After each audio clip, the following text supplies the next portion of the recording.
al-Megrahi is now a free man. He has been released on compassionate grounds from Scottish custody.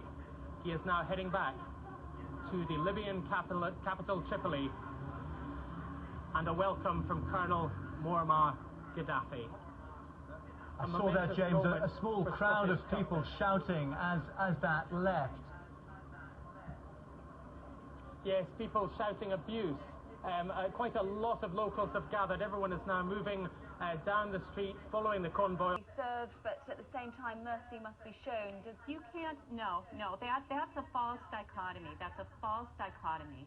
And if Kenny MacAskill really had guts, and if he really was committed to justice, he would have done the right thing and kept McGrahi in jail.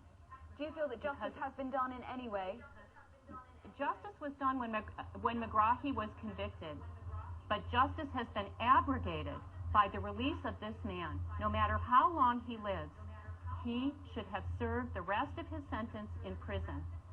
Because here in the United Kingdom, there was some discussion about the safety of al-Megrahi's conviction. Is that in any way under discussion in the States? You know, that's a separate issue, and it's been conflated with this issue of compassionate release. I don't think there's anyone involved with this horrible, horrible case over the last 20 years who believes that McGrahi acted alone. I don't think there's anybody who says that they believe McGrahi acted alone. However, by sending him back, we've removed our opportunity to find out anything we might have been able to find out from him. Perhaps a deathbed confession. Now he's safe back in the arms, or he will be, of Gaddafi, where no truth, no more truth will ever be found. And the British families who talk about an inquiry, the British government is not going to have an inquiry. The Scottish government is not, and our government is not. Everybody wants this to go away. And Kenny MacAskill allowed himself to be used in that today. And it's very sad. My husband was a prosecutor. My husband was a prosecutor who prosecuted Nazis who entered the United States illegally, and many, many years after the fact. And these were not the Hitlers, these were not the Himmlers, these were low-level people like McGrahi, but they were no less guilty. So what and next until for we're you? committed, until we're committed to justice, we don't have a shot at having peace. So and what's happened today has been a miscarriage of justice. And where do you go from here? There's no place to go from here. That's the whole point.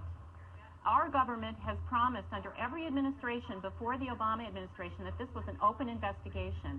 The White House has issued a statement today deeply regretting what does this mean, and not making any comment about continuing an investigation, having an open criminal investigation.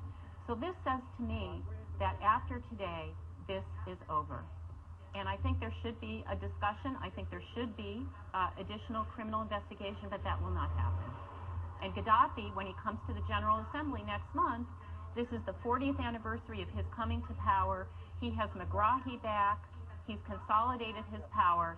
And your government and my government have assisted in that. And shame on everybody. Stephanie Bernstein.